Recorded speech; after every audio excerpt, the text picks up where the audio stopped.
Continuamos hoy con nuestro estudio sobre todo lo que Jesús enseñó. Y como vengo diciendo repetidamente, la razón por la que estamos estudiando esto es porque esta fue la última comisión que Jesús dio a sus apóstoles antes de ascender al cielo. Él les dijo en Mateo 28, verso 20, enseñen a la gente a obedecer, hacer o observar todo lo que yo les he mandado. Y he aquí yo estoy con vosotros todos los días, hasta el fin del mundo. Recuerda esa promesa. Él estará siempre con nosotros hasta el fin del mundo, pero esto es principalmente para aquellos que enseñan a otros a hacer todo lo que Jesús mandó. Y es por eso que es importante para nosotros ir a través de los evangelios, para descubrir todo lo que Jesús enseñó. De lo contrario, no lo sabremos. Y si no lo sabemos, no podremos hacerlo nosotros mismos. Y entonces no seremos capaces de enseñar a otros. Hay una diferencia entre enseñar algo a las personas y enseñar a la gente a hacer algo. Cuando enseñamos a la gente a hacer algo, es como explicar algo en una pizarra. Podrías enseñar natación en una pizarra sin saber nadar tú mismo. Pero para enseñar a nadar a la gente, habría que ir a un río y enseñarles a nadar. Así que cuando Jesús dijo que debemos enseñar a otros a hacer, significa que primero tenemos que hacerlo nosotros mismos. Y ese es el principio en el que Jesús mismo vivió. Si miras Hechos capítulo 1, verso 1, dice allí que el primer relato, que es el Evangelio de Lucas, él escribió Lucas primero antes de escribir Hechos de los Apóstoles. Le dice a Teófilo que el título para este Evangelio de Lucas es todo lo que Jesús comenzó a hacer y luego a enseñar. Así que él primero hacía y luego enseñaba. Y si Lucas tuviera que dar un título similar a los Hechos de los Apóstoles, sería todo lo que Jesús continuó haciendo y enseñando. El Evangelio de Lucas fue lo que Jesús comenzó a hacer y a enseñar en su cuerpo físico. Y los Hechos de los Apóstoles es lo que Jesús siguió haciendo y enseñando en su cuerpo espiritual. De nuevo, el hacer debe ser lo primero. Teniendo esto en cuenta, continuamos con nuestro estudio. Llegamos al final de Mateo capítulo 10, en nuestro último estudio. Y ahora llegamos a Mateo capítulo 11, versículo 1. Y dice aquí que sucedió que cuando Jesús terminó de dar instrucciones a sus 12 discípulos, y eso es lo que hemos estado estudiando en nuestras últimas sesiones, Él se fue de allí para enseñar y predicar en sus ciudades. ¿Ves algo de esa naturaleza incansable con la que Jesús sirvió durante esos 3 años y medio de ministerio? Él nunca tomó vacaciones. Él estaba constantemente en movimiento con esta carga para completar el ministerio que el Padre le había dado en esta tierra. Y todo verdadero siervo de Dios tendrá esa misma pasión. Jesús nos enseña con su vida a ser incansables en nuestro servicio a Dios. Dice que iba enseñando y predicando por todas las ciudades.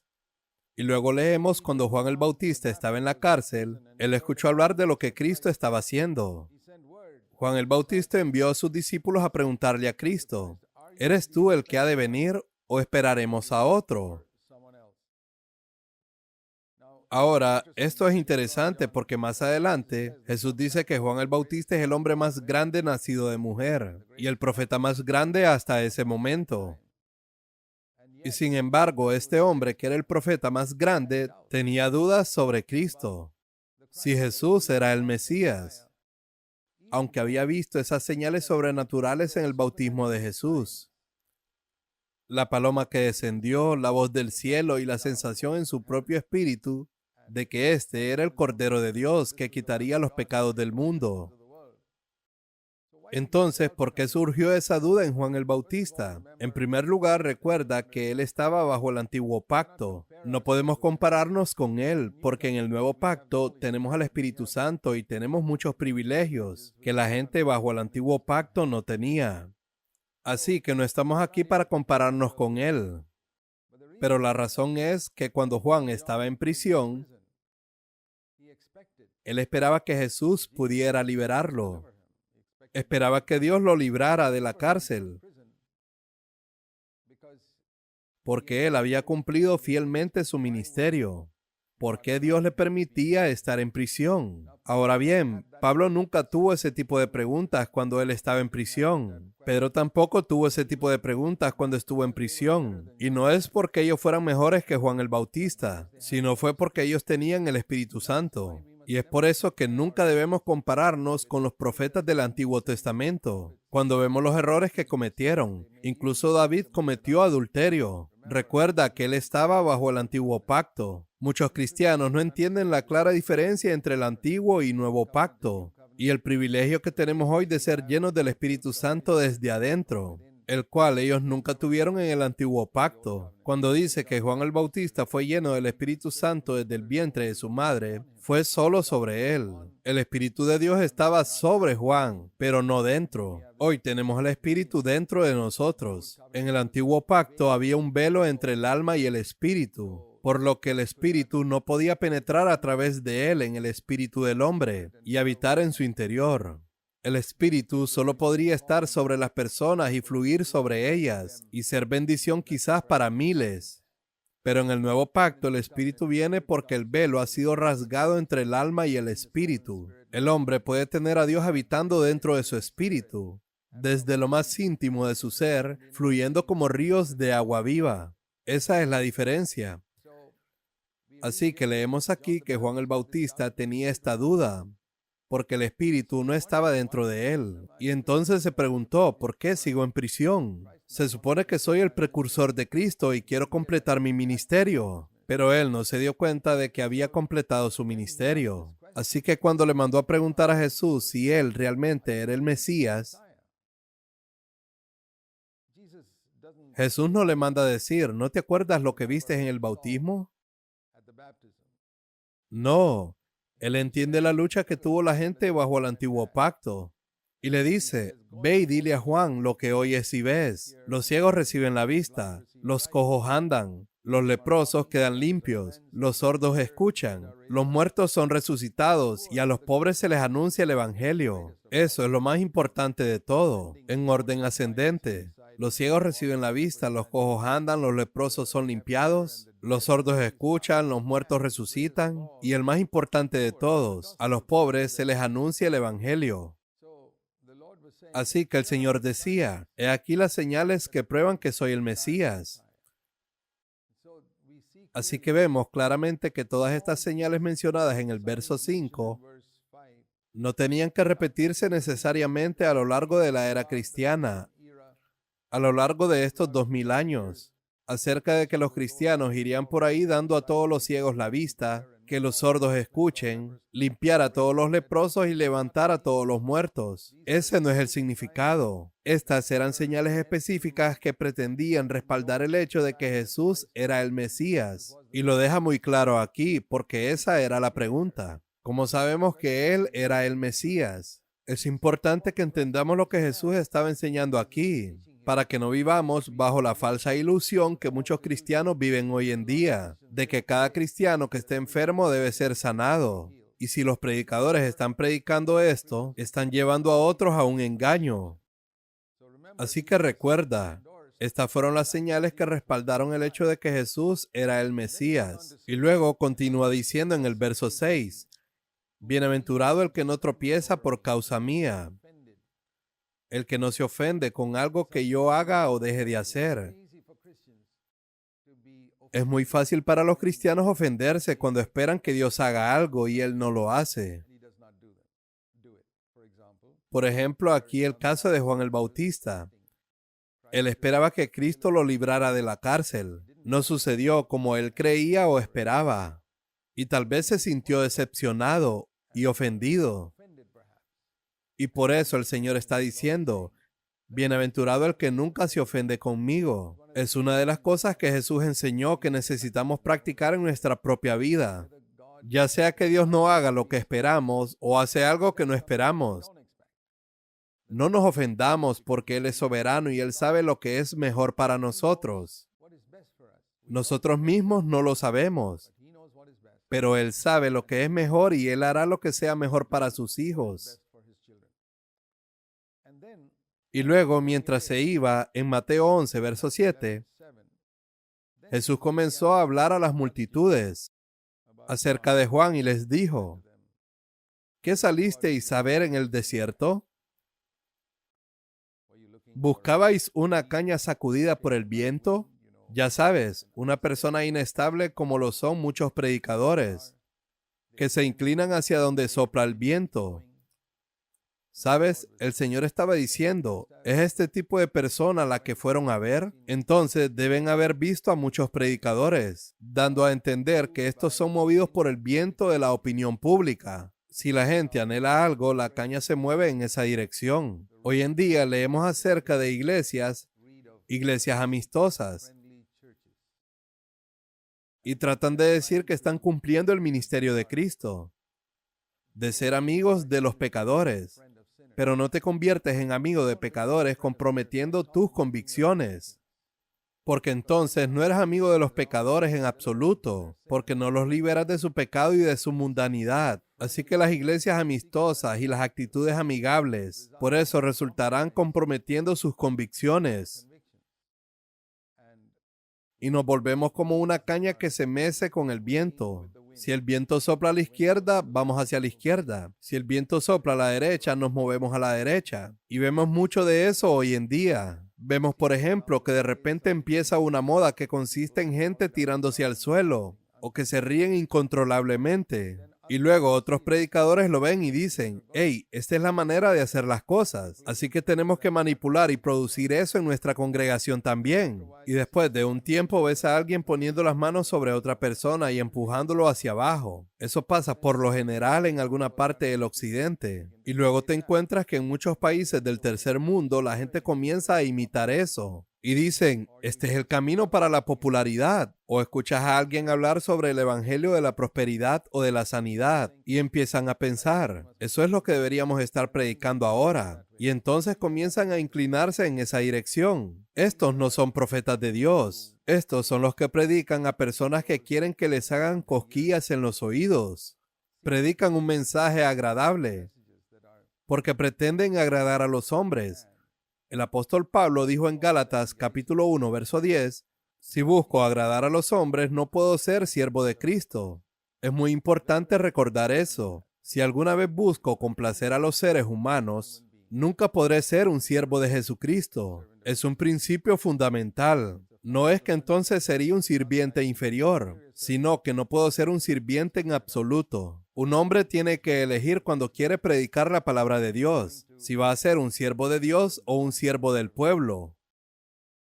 No debe ser como una caña mecida por el viento o sacudida por el viento. Dios quiere personas rectas, como árboles firmes arraigados en la tierra, que incluso una tormenta no los sacuda. Y entonces Él dice, ¿fuiste a ver a uno de esos predicadores habituales que has visto en vuestras sinagogas allá en el desierto?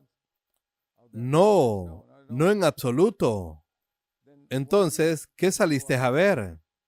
¿Saliste para ver a un hombre vestido con ropas finas? Porque los que visten ropas finas están en los palacios de los reyes. En otras palabras dijo, ¿esperabas ir a ver a un predicador vestido a la última moda? ¿Con trajes de marca y ropa muy cara hecha por los sastres más caros? Él dijo, estas personas no son verdaderos siervos de Dios. Solo recogen diezmos de la gente pobre y compran ropa cara, carros y casas para ellos mismos. Y Dios dice, estos no son verdaderos profetas. Hay muchos de ellos hoy en día. Hoy necesitamos estas advertencias sobre todo lo que Jesús consideraba la marca de un verdadero profeta. Pero, ¿qué saliste a ver? ¿A un profeta? Bueno, les diré algo. Sí, pero uno que es más que un profeta. Es sorprendente que Jesús se refiera a Juan el Bautista como alguien que es más que un profeta. Quiero decir, en el Antiguo Testamento el profeta era el mayor siervo de Dios. Él expresaba la mente de Dios. Eso significa ser más grande que un profeta.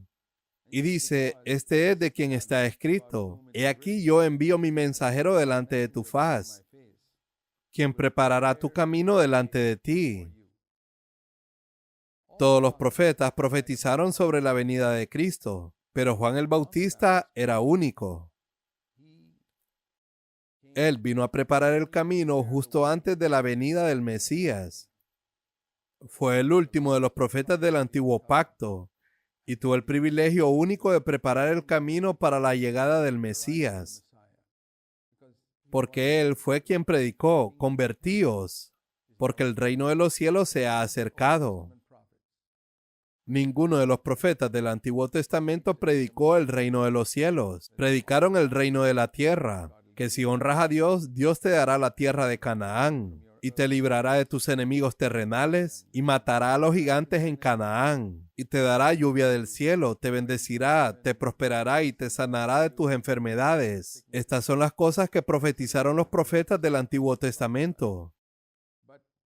Pero Juan el Bautista predicó el reino de los cielos. Él dijo: tienes que arrepentirte, tienes que dejar de vivir por estas cosas terrenales, porque algo nuevo viene. El Mesías viene y Él no va a librarte de los romanos. Él va a librarte del pecado. Y Él no te ayudará a tener una tierra más hermosa que la tierra de Canaán. Él te va a llevar a una vida celestial en esta tierra. No vas a conseguir mucho de esta tierra con este nuevo mensaje, pero vas a tener todo el cielo. Así que en ese sentido, él fue el profeta más grande de todos y por eso dijo: es más que un profeta, es quien va a preparar el camino delante de mí. Y continúa diciendo en el verso 11, en verdad les digo que entre los nacidos de mujer no se ha levantado nadie mayor que Juan el Bautista. Sin embargo, el más pequeño en el reino de los cielos es mayor que él. Esa es una afirmación asombrosa. Los que pertenecemos al reino de los cielos somos más grandes que Juan el Bautista. Tenemos el potencial de ser más grandes que Juan el Bautista. Es una afirmación asombrosa. Juan el Bautista fue el profeta más grande del Antiguo Testamento. Y nosotros podemos ser aún más grandes que él. ¿En qué sentido? Porque él solo podía decir: prepárense porque el reino de los cielos está cerca. Mientras que nosotros podemos decir que el reino de los cielos ha llegado, está aquí mismo. Ahora podemos entrar y podemos vivir esta vida celestial ahora mismo. Mientras que Juan el Bautista no podía llevar a la gente a una vida celestial. Él solo podía preparar el camino. Y por eso es que nosotros tenemos un ministerio más grande que él, porque él solo podía decir que Cristo venía. Pero nosotros ahora decimos que Cristo vino, resucitó, ascendió y ahora puedes recibirlo en tu vida. Puedes recibir al Espíritu Santo en tu vida y entrar en una nueva vida gloriosa. Esto es lo que predicamos. Y también Juan el Bautista tenía el Espíritu sobre él, mientras que nosotros podemos tener el Espíritu dentro de nosotros, no encima de nosotros, como cada profeta del antiguo pacto, incluyendo a Juan el Bautista. No sobre, sino dentro. Esta es una diferencia muy fundamental entre el antiguo y el nuevo pacto. Si solo nos interesa el ministerio, entonces necesitamos que el Espíritu esté sobre nosotros. La gente del Antiguo Testamento tenía un tremendo ministerio con el Espíritu sobre ellos. Pero eso no cambió su vida interior. Sansón bendijo a Israel de muchas maneras, pero su vida interior estaba llena de lujuria. Incluso David libró a Israel de muchos de sus enemigos, pero fue derrotado en su vida interior por la lujuria sexual. Eso no debe ser así para ningún siervo de Dios en el nuevo pacto. Así que cuando escuches hoy en día que un predicador cayó en adulterio o en otro pecado, es porque él está viviendo como una persona del Antiguo Testamento. Aunque él haya sido bendición para muchas personas, muchos profetas del Antiguo Testamento fueron una bendición para muchas personas, pero el Espíritu no estaba dentro de ellos. Así que en ese sentido, somos más grandes que Juan el Bautista. Eso no significa que cada cristiano sea más íntegro. Lo que significa es que hay un mayor potencial. Por ejemplo, si vamos a compararnos en el campo matemático, gracias a que tenemos acceso a computadoras hoy en día, podemos hacer cálculos mucho mejor y más rápido que los matemáticos que vivieron hace 100 años. Eso no significa que seamos mejores matemáticos que ellos. Significa que tenemos más recursos. Y porque tenemos mayores recursos, podemos hacer algunas cosas que esas grandes mentes que vivieron hace 100 años no pudieron hacer. Así que si te comparas con Albert Einstein, que fue uno de los mayores genios del siglo XX, podemos hacer cálculos más rápido que él. No porque seamos más inteligentes que él, sino porque tenemos acceso a ciertos dispositivos como computadoras a los que él no tenía acceso. Así que es de esa manera que él está diciendo que el más pequeño en el reino de los cielos es mayor que Juan el Bautista. Un niño pequeño que utiliza una computadora hoy en día puede calcular cosas más rápido que el gran científico Albert Einstein. Y con el potencial que tenemos en el nuevo pacto, podemos elevarnos más alto que Juan el Bautista en nuestra vida interior. Por ejemplo, en este caso en particular, donde él tenía dudas si Jesús era el Mesías. Podemos llegar a una vida donde nunca dudamos si Jesús es nuestro Salvador o no. Incluso si estamos en prisión durante años. Quiero decir, sabemos de grandes santos de Dios en muchas tierras donde fueron perseguidos por la fe y fueron encarcelados durante 10 o 15 años, pero nunca perdieron la fe. Nunca hicieron el tipo de pregunta que hizo Juan el Bautista. No es porque ellos fueran mejores o más puros de corazón que Juan el Bautista. Es porque tenían el Espíritu Santo dentro de ellos. Así que este es el significado de Mateo 11, verso 11. Y por eso no debemos usar mal este versículo. Tampoco debemos quedarnos cortos con respecto a lo que Dios espera de nosotros en el nuevo pacto. Él quiere que cada uno de nosotros se eleve más alto que Juan el Bautista en nuestra vida interior. ¿Qué desafío es ese? No te puedes imaginar a Juan el Bautista corriendo detrás del dinero y detrás de las mujeres. Y un cristiano que dice estar bajo el nuevo pacto debería estar muy por encima de eso. Y cuando no lo están, se están hundiendo por debajo incluso de los siervos del antiguo pacto. Es tonto decir que estamos en el nuevo pacto cuando vivimos en un nivel inferior que la gente del antiguo pacto. Y él explica que desde los días de Juan el Bautista, el reino de los cielos sufre violencia, y los hombres violentos lo conquistan por la fuerza, porque todos los profetas y la ley profetizaron hasta Juan. Así que estaba diciendo que Juan era la línea divisoria entre el antiguo y el nuevo pacto. La ley y los profetas, que es el Antiguo Testamento, y el nuevo pacto estaba bien hasta Juan. Juan marcó esa línea divisoria. A partir de entonces, es el reino de los cielos lo que se predica, no el reino de la tierra. Si tu mente está puesta en cosas terrenales y lo que predicas es un mensaje terrenal de prosperidad y sanidad, quiero decirte que tienes más de 2000 años de retraso.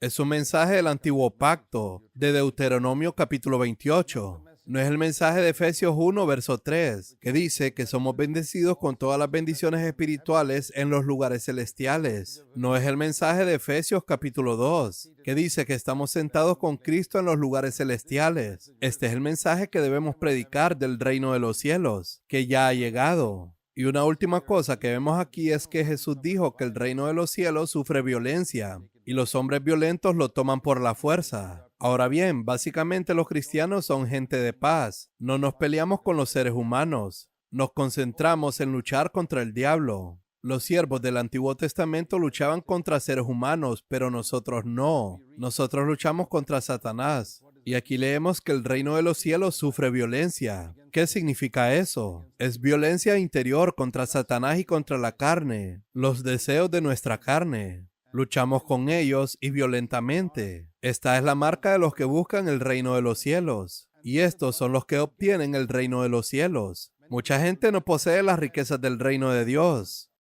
porque interiormente no son violentos contra las lujurias de su carne y contra los intentos satánicos que quieren tentarlos para hacerlos caer.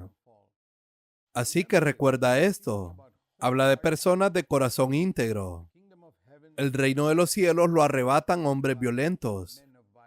Y esta puede ser la razón por la que algunos de vosotros no hemos llegado a esta vida celestial hasta ahora. No eres una persona violenta en tu vida interior contra tus propios deseos. No eres una persona radical con una actitud violenta contra las tentaciones satánicas que se te presentan. Por desgracia, muchos cristianos son más violentos en su manera de hablar y comportarse hacia otras personas, muy a menudo hacia otros cristianos. Estas personas son del antiguo pacto y no están convertidas. Una persona del nuevo pacto nunca es violenta contra los seres humanos, nunca. Una persona que pelea con su esposa o esposo no es una persona del nuevo pacto en absoluto. Una persona del nuevo pacto es aquella que hace violencia contra su hombre interior, a los deseos de su carne y a la tentación satánica. Tales personas poseen el reino. Esto es lo que el Señor está enfatizando aquí. Continuaremos el estudio en nuestro próximo episodio.